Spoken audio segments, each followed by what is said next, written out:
Hello and welcome to Dav Chat, talking about Trump's use of the word Reich, a united Reich in a recent post to Truth Social, and his documented history with praising the Third Reich, specifically the leader of the Third Reich, Adolf Hitler, as asserted by his former chief of staff, former General John Kelly, and others who have commented on Trump's admiration for Hitler, namely his first wife, Ivana Trump, in their divorce documents, in which she asserted that he kept a copy of Hitler's collected speeches in a bedside cabinet and read from them frequently, an assertion that then journalist Marie Brenner went after Trump and asked him if he did keep some of Hitler's Hitler book and read from it, and he at that point confessed, saying, well, my friend Marty Davis, who's Jewish from Paramount,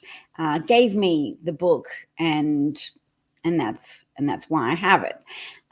Marie Brenner approached Marty Davis, a Paramount movie executive, and asked him. Marty Davis said, I'm not Jewish, but I did give him the book, not Mein Kampf. I gave him a book of Hitler's collected speeches called My New Order. And yes, that's what I did. So the important thing to know is that it's only yesterday that Trump sort of affirmed his personal affinity for the Third Reich by posting a user's fan creation, a video in which the fan promoted what it will be like under Trump if he wins the coming election in November. And there was a headline appeared that said, under a united Reich, R-E-I-C-H. Familiarize yourself with it. It's a German term. Now let's have a look. The Biden administration has responded. So they said, the Biden-Harris have issued a campaign statement on Trump taking 19 hours to delete his unified Reich video. Donald Trump thinks Adolf Hitler did some good things, that neo-Nazis who chant Jews will not replace us are very fine people, and now dreams of a unified Reich if he wins. He is called the heroes who died in the war against tyranny, suckers and losers. He echoes the words of fascists and promises a bloodbath and possible violence when he loses in November. Donald Trump posting a unified Reich video is part of a pattern of his praise for dictators and echoing anti-Semitic tropes. He's a threat to our democracy, and Americans must reject him, and stand up for our democracy this November. So that is the statement from the Biden and Harris administration. Fair, absolutely fair. So this man's age is reflected not just in his years, but also in the antiquated nature of his ideologies and policies.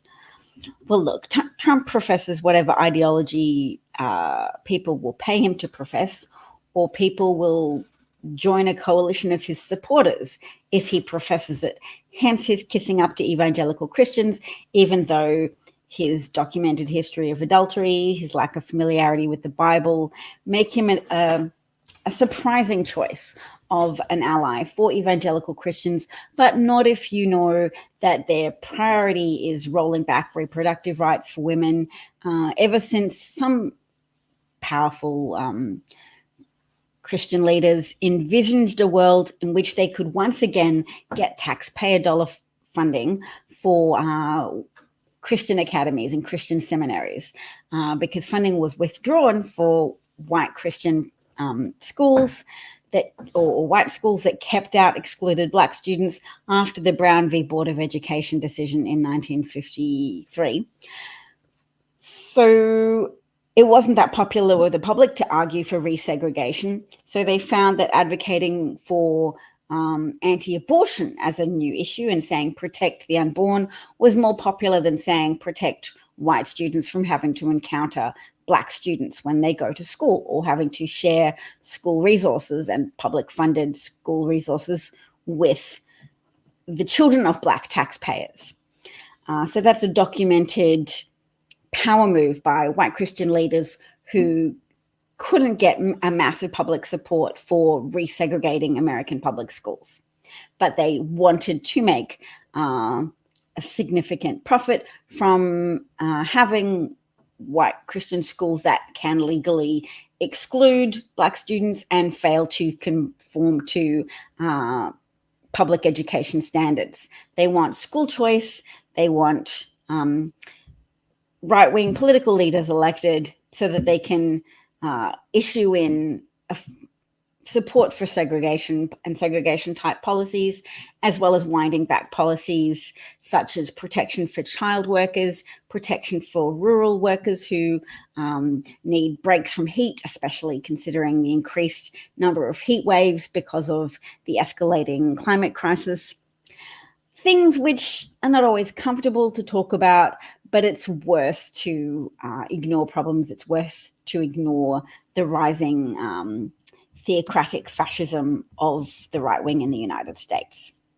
Now, one fantastic legal warrior on behalf of democracy is Mark Elias, and we're going to listen to a small clip, 52 seconds, of Mark explaining that the Trump campaign and the RNC, the Republican National Committee, have been putting up lawsuits to prevent mail-in voting as a way of undermining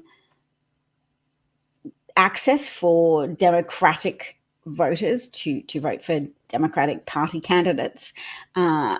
Mail-in voting having been something that was more broadly embraced by Democratic voters after the pandemic, after 2020, when a lot of Republicans listened to President Trump say the pandemic wasn't real and actions didn't need to be taken to mitigate against the risk because it was somehow a fabricated threat.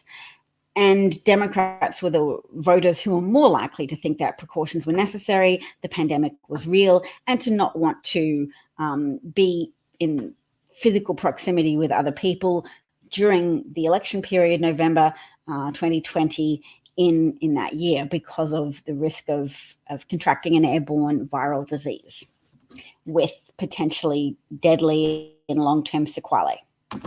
Don't have to win every voter suppression. Donald Trump and the Republicans don't have to win every voter suppression lawsuit. They just have to win some of them. That's the asymmetry of the world in which we live. They file lawsuit after lawsuit after lawsuit to make it harder to vote and easier to cheat.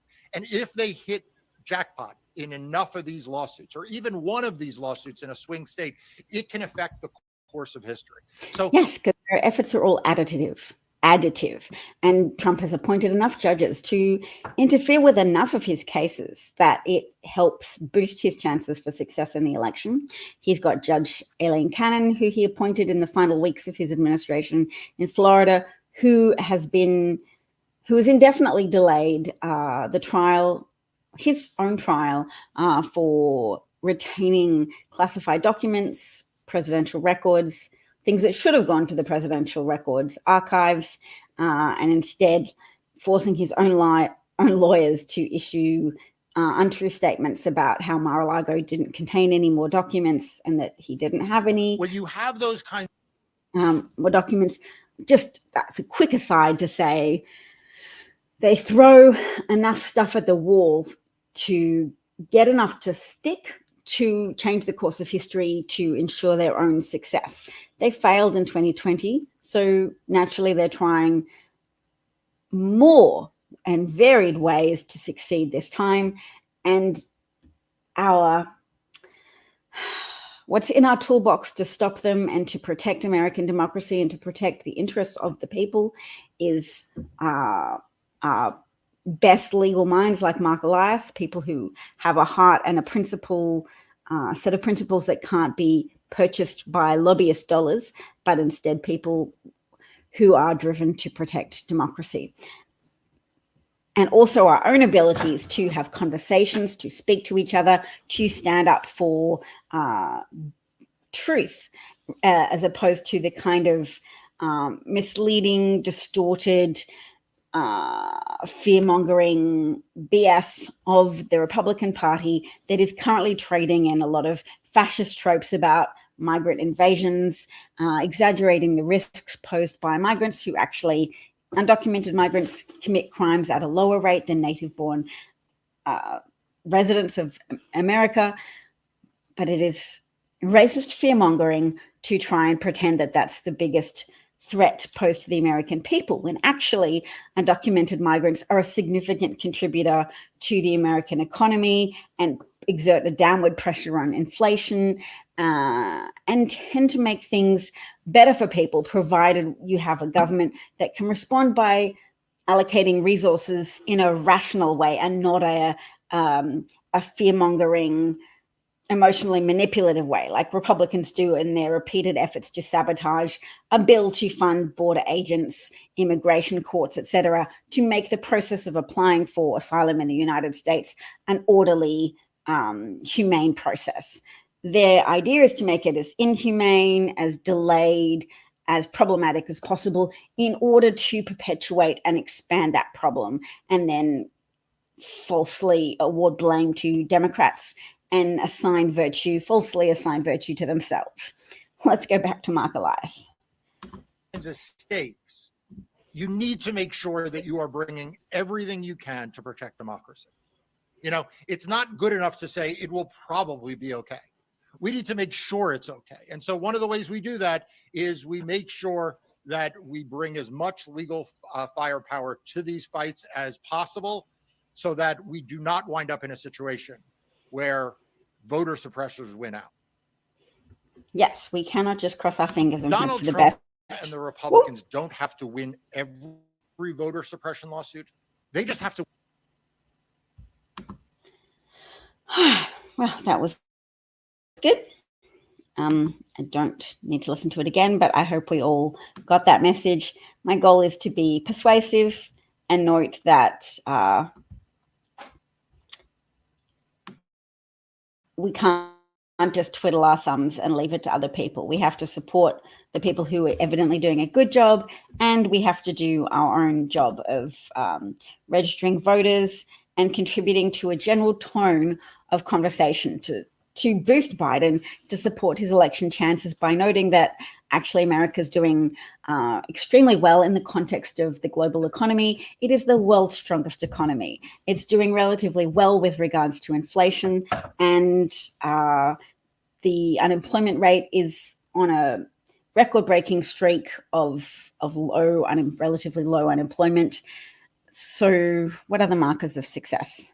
Housing is still quite problematic. Cost of living is problematic, but it's also in worse shape elsewhere, and at least wages have been rising. And if the Democrats are in power, there will be if they have not only a majority in the Senate, and they have a wafer-thin majority in the Senate when the vice president is free to vote with them and defeat a 50-50 Democrat-Republican split. The Republicans have the majority in the House currently, and it makes it difficult to do things like pass a sustained child tax credit for people, which when it was passed and it was sustained for some months, massively contributed to an easing of poverty conditions across the United States. There's a false stereotype that poverty only afflicts Black Americans, which is a white supremacist deception to try and pretend that white poverty doesn't exist, that there aren't white people who also experience negative financial conditions, suffer from being exploited or oppressed in the working environments, and require government help and government regulation to exist in an environment that's not thoroughly polluted or thoroughly oppressive with poor working conditions, etc. So lots of people need help from the government to have appropriate regulations to protect people from the worst excesses of predatory capitalism. And I'm not against capitalism, but it must be regulated appropriately in order to stop people who value their fiduciary responsibility to stakeholders and profits over protecting human lives, because they'll pursue one at the expense of the other.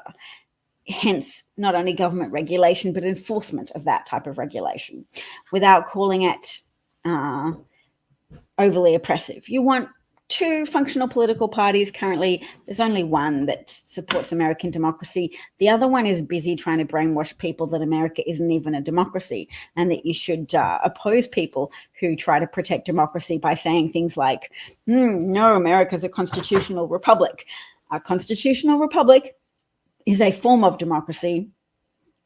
It's not a Greek city-state direct democracy where every citizen votes for every issue, votes in a referendum on every single policy. It is a representative democracy where people elect representatives, and those representatives then vote on bills and policies in the various branches of the various elements of the legislative branch, the Senate and the House.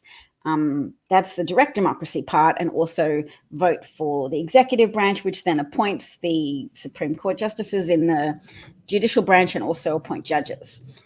It's a democracy, and it needs to be defended because it needs to be defended from further contortions. There's already various contortions baked into the system, namely that the disproportionment of the Senate and the disproportionate weight given to different states through the electoral college system that can overrule the popular vote winner of presidential elections. So you can win the popular vote but still lose an election in an American system, in the American electoral college system, because of that vestigial element of the electoral college being pandering to racist slavery profiteers, people whose worldview was hierarchical in terms of skin color, because by grouping people via blackness or non-blackness, they could justify exploiting black people and depriving them of life, liberty, and family intactness in order to profit from their forced labor and selling humans. So it was to reassure slave owners and those in industries that benefited from being adjacent to the sky-high profit margins of industries that had slavery as a component, that the founders of America, as it now stands, the writers of the Constitution, baked in the Electoral College as a conciliatory measure to reassure slave owners that they would be able to have enough political power to push back against any anti-slavery elements of the industrialized northern states, the more industrialized northern states that were less reliant on agricultural profits, and specifically the profits that are blown out of proportion higher when you don't have to pay your workers, and you can in fact create more workers via various legal at the time crimes of raping people to create more workers. It's not a moral form of economic advancement by today's standards, and there were plenty of people at the time who also pointed out the immorality of slave industries and slave adjacent industries. And that is why the Electoral College exists. The inertia of that racism has not yet been thoroughly dealt with. It will at some point. There's still enough elements of valid democracy to help defeat it. The election of Obama didn't defeat it. The election of a black president helped aggravate enough racist people whose worldviews were shaped by that hierarchy of believing there was some inherent virtue to whiteness, some inherent lack of virtue inherent to blackness, and that this, whether conscious or unconscious worldview, was then abraded and irritated by the celebration of virtue through the election of a black president, then President Barack Obama, creating a political force, negative partisanship, a term I think coined by Rachel Beitkofer, who said, yes, negative partisanship is when you feel so disappointed, it creates a strong resolve to vote, to turn out to vote. And when voting is voluntary, that type of energy at a collective level can be very politically powerful. And it was in terms of people voting for in midterm elections for Obama's opponents, for people in the Republican Party. How are we going? Nancy in Rhode Island says, hello. Hi, Nancy. Thanks for joining me. The reason I have Rudy Giuliani up on screen is because Alexandria Ocasio-Cortez has made a potent remark saying, does anyone remember falling asleep with the TV on as a kid and waking up to the weirdest ads on at 2 a.m.? This and the Trump campaign are basically that, except the scams are to cover the legal fees of creeps, racists, and traitors to democracy. I thought that was a comment that bore repeating because, of course, Trump is an adjudicated rapist. Actually, he's an adjudicated racist as well, in that he and his father reached a plea deal in the 1970s in which they had to run ads in minority-owned newspapers to advertise their apartments because they were found guilty of, or they were being prosecuted for excluding Black people, for marking rental applications of Black people with a C for coloured and then discarding those applications. So such is the half-hearted efforts of the justice system to remedy racism at that time. They were allowed to get away with just running ads for their properties in minority newspapers. So they picked, I think, a Russian language newspaper to comply with the terms of that settlement. The history of the Trumps and racism is a long and, on their part, proud history. They are very unrepentant racists, and people can lie to themselves about it, but ultimately we all lose from those forms of deception and from tolerating those forms of deception. I don't quietly tolerate people lying to themselves anymore. I will speak up to say, quit supporting former President Trump.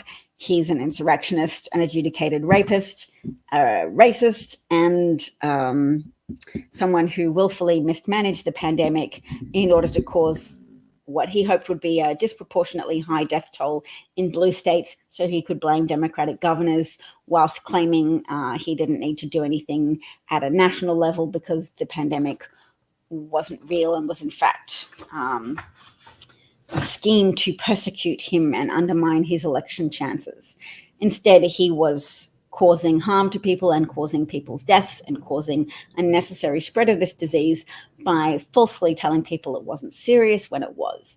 And Trump's voice is on tape talking to Bob Woodward in February of 2020, saying he knew it was spread through the air. He knew it was more serious than the flu. He didn't want to alarm people, i.e. he didn't want the stock market to fall, which it did, because there's a limit to even how long Trump's lies could hide a pandemic and hide the increasing death toll of a serious pandemic. So there's Rudy Giuliani. Should we listen to his coffee ad for a minute as a way to... You all know I stand by the truth. And if I put my name on something, I truly believe in it. Today, I'm thrilled to introduce you to something I'm incredibly proud of. No, one feels that this is not his house. This is not his apartment. Could be his apartment, though. Doesn't he have to sell his apartment to give the proceeds to the two Black Georgia poll workers he defamed, Lady Ruby Freeman and Shane Moss? Shane Moss being a year-round election worker who brought her mother in for the 2020 election when extra people were needed to count votes during a pandemic. Ruby Freeman passed her daughter a ginger mint, and when that video was extracted, Rudy falsely claimed that it was a thumb drive and that those two women were instrumental in stealing the election from Donald Trump. So that was the quality of the evidence they produced, knowing that their audience had an appetite for deception, had an appetite to keep deceiving themselves, to keep being deceived in a way that an alcoholic wants to keep drinking to avoid waking up to the reality of the havoc they've made of their lives. Only in Trump voters' case, it's the havoc they've made of everybody's lives, and indeed the danger they've placed the world in by electing in 2016 someone who looked up to and was friends with in some way Vladimir Putin, who benefited from his support, who owed his election in part to Vladimir Putin's support, who was indebted to Vladimir Putin. So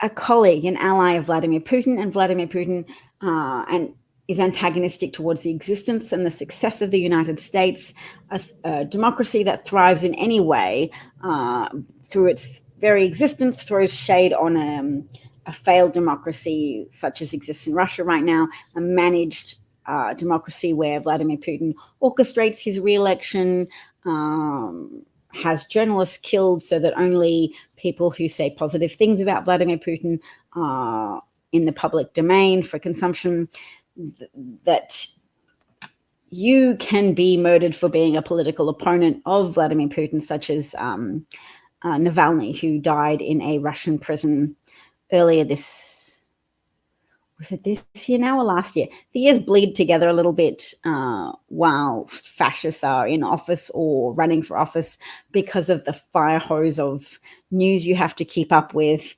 relative to tyrannical developments. So Trump has helped to embolden Putin. Putin, who'd already invaded part of Ukraine in 2014, was emboldened to do more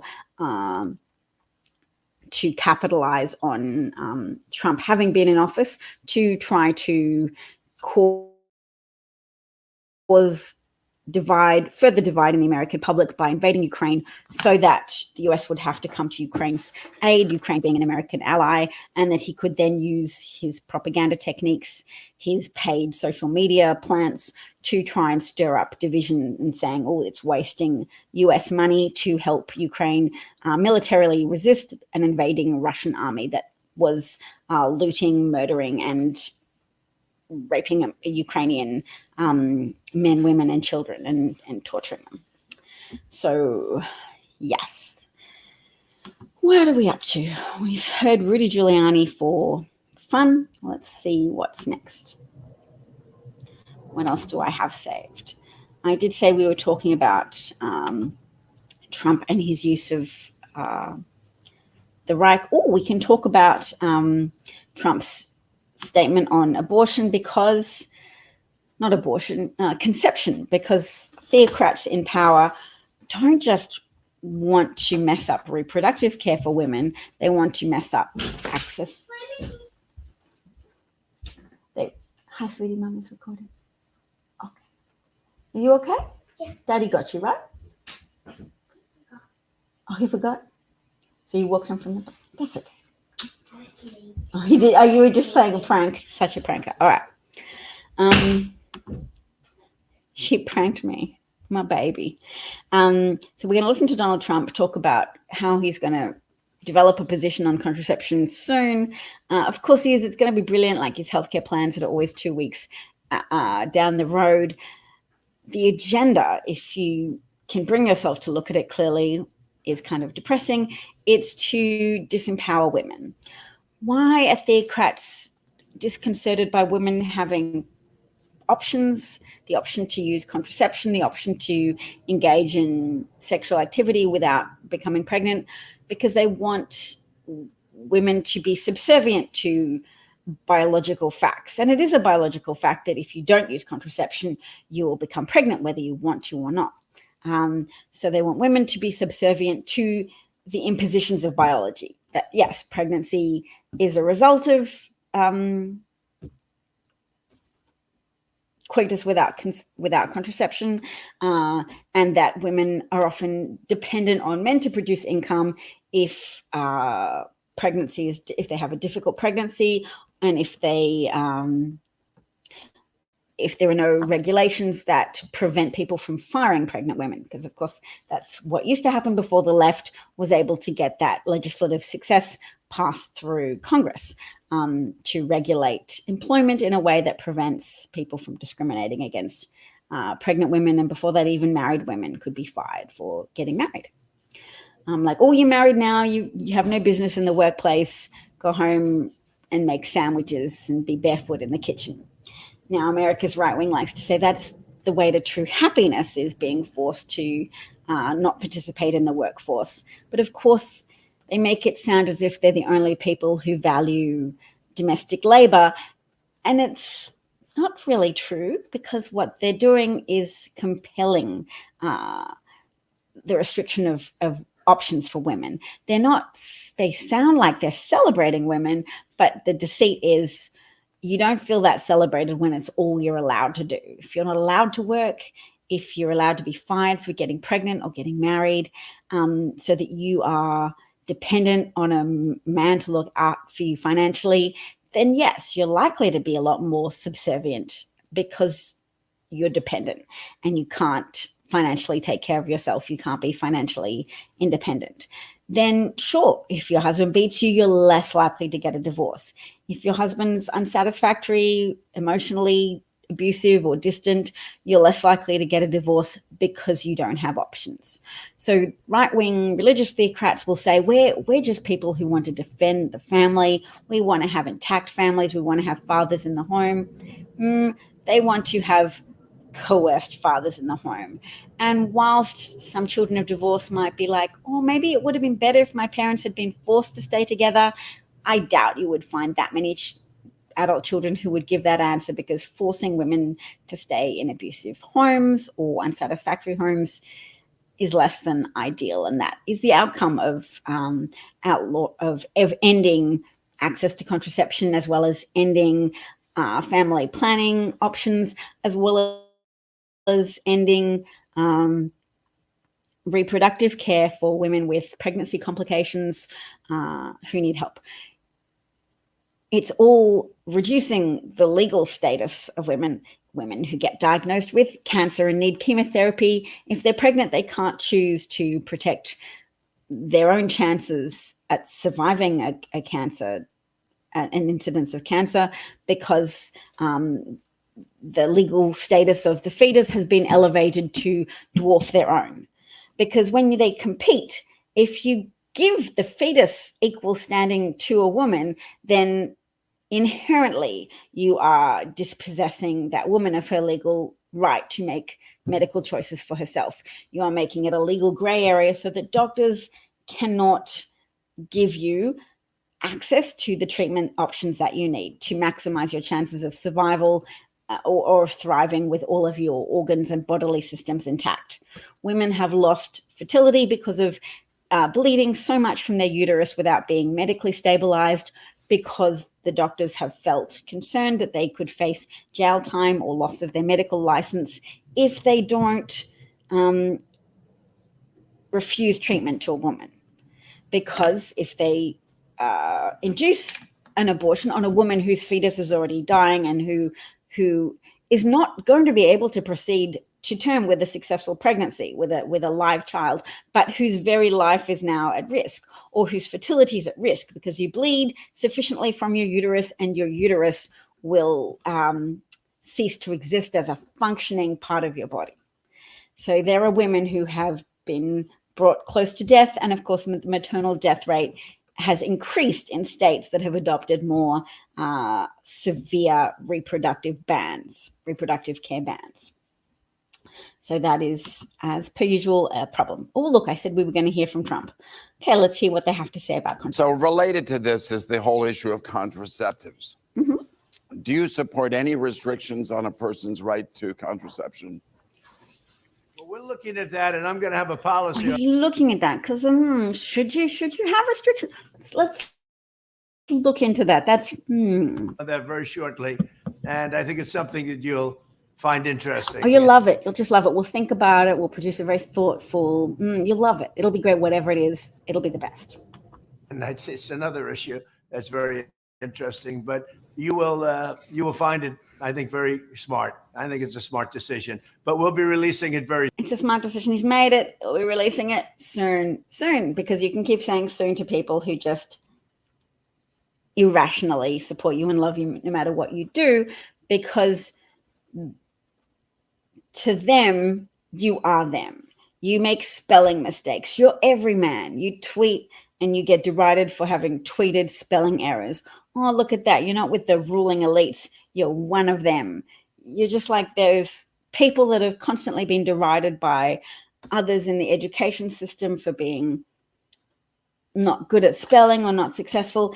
Every grievance you have, every chip on your shoulder, every suspicion you have that Black people are being treated more favorably than you in your rightful position as a true white Christian, authentic American, he is for you. He is your guy. There's very few things he could do. There's very few crimes he could commit, even if you've decided you're very anti-vax and Trump helped bring about vaccines just before the election. He was like, it should have been even more before the election, so I could have began to distribute them and I could have been hailed as a hero. He would have struggled because there still was an anti-public health measure movement that he fueled, that he was the catalyst for the exponential growth in, because he spoke of COVID as a scam. He spoke about COVID as if it was a fabricated reality. So he supported all the grifters that glom onto that kind of scam when people's appetite for hearing that the negative reality in the world is actually just a story and not real. Of course, there's all sorts of scam artists and con artists who latch on and will say, yes, everything that doctors tell you is a scam. Every tentative bit of public health advice you hear about is a scam. Come to me and I will write you a $90 prescription for ivermectin. Don't worry too much about the lack of robust evidence supporting ivermectin or hydroxychloroquine's use relative to COVID. They're just hiding it from you. They're scamming you. I've got the answers here. Give me your money, because of course you can trust me. I'm the only one telling you the truth in a sea of people who all your life have disappointed you and looked down on you. So Trump having hypermobilized that industry of anti-public health grifters would have struggled to sell vaccines generally to the American public. But luckily he lost the election and the Biden administration was able to competently roll out vaccines. Trump would have tried in some way to restrict vaccine rollouts to his favored areas, i.e. states that had voted for him with a majority of the vote, just as he tried to supply masks and protective gear to states that were more, had a higher proportion of Trump voters and had Republican governors who would rock up to the microphone and say appropriately Trump positive things. All right, so we've heard that Trump statement. Yep, he's going to say something about contraception later on, of course, but it shouldn't be a mystery. It should be very easy to say that contraception is good and that access to contraception is good and helps people plan families and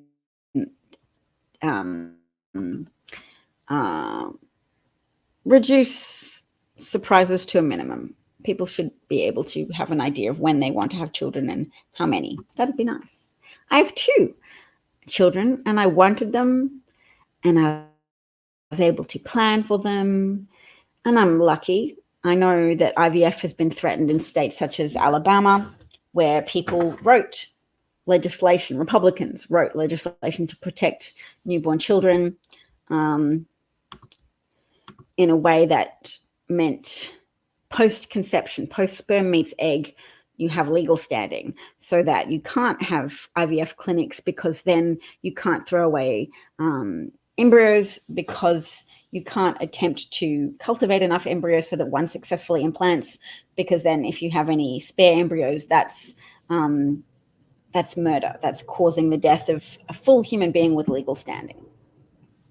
So families that struggle with fertility issues cannot pursue that avenue towards creating their own families. Now we're going to listen to this interview.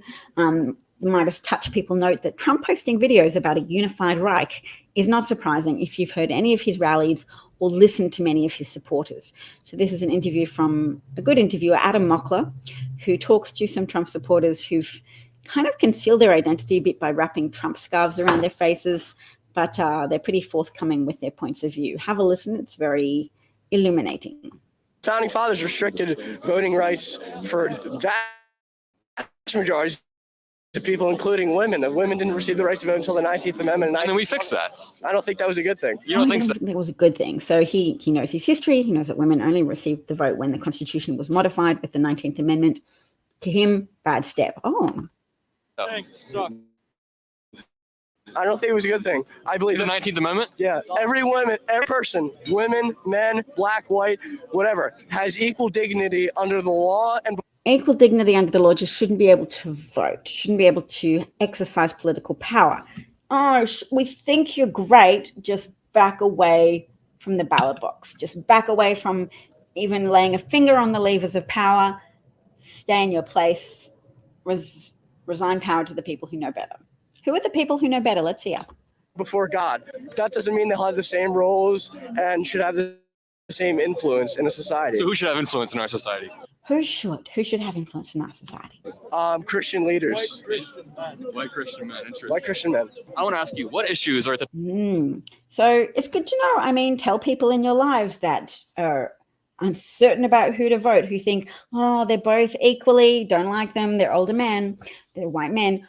Which side thinks that women and minorities having access to the vote is a betrayal of the Constitution? Who thinks, let's just rewind and hear a little bit of what he said again. What did that dude say? He thinks the 19th Amendment, oh, froze.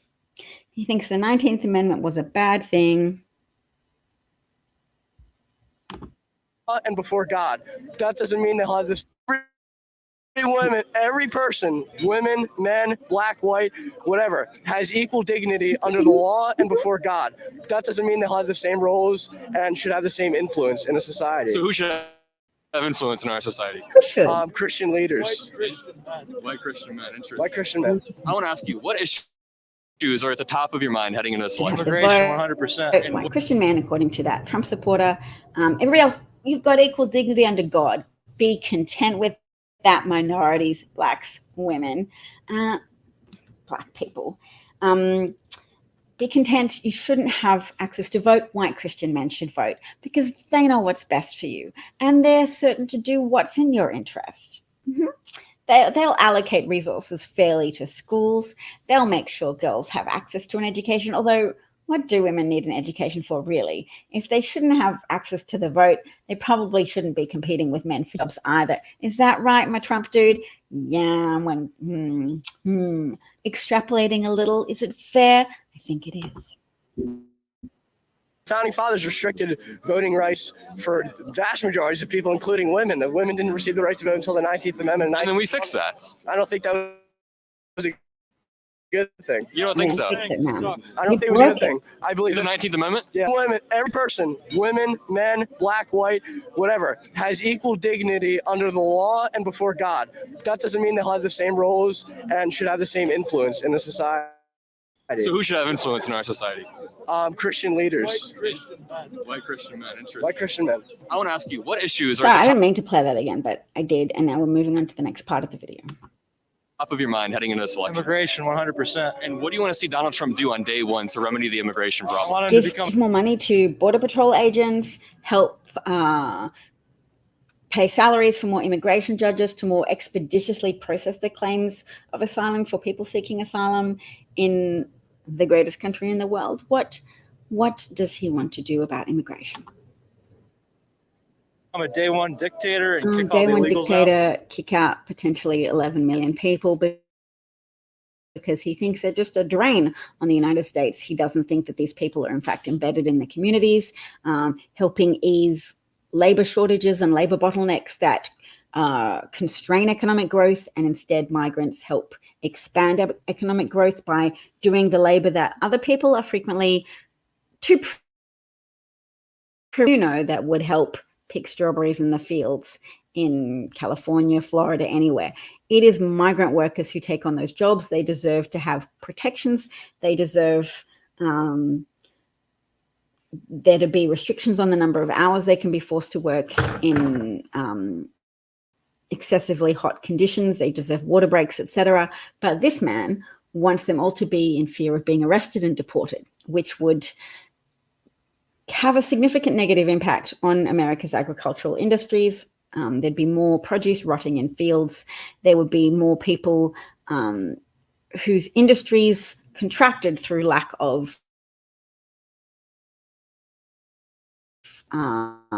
workers applying for jobs.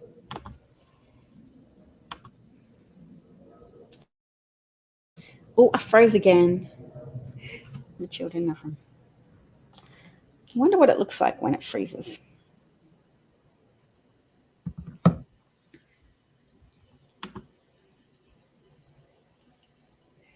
All right, still got some people listening. So hello, my apologies for the computer freezing.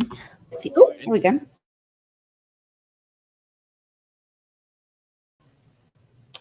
Oop, froze again.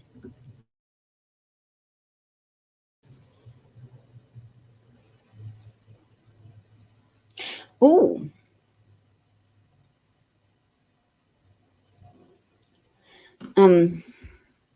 I just noticed cat turd and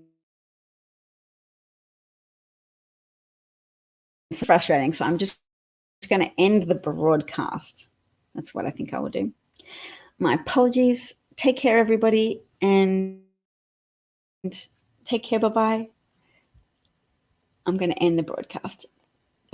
See you tomorrow.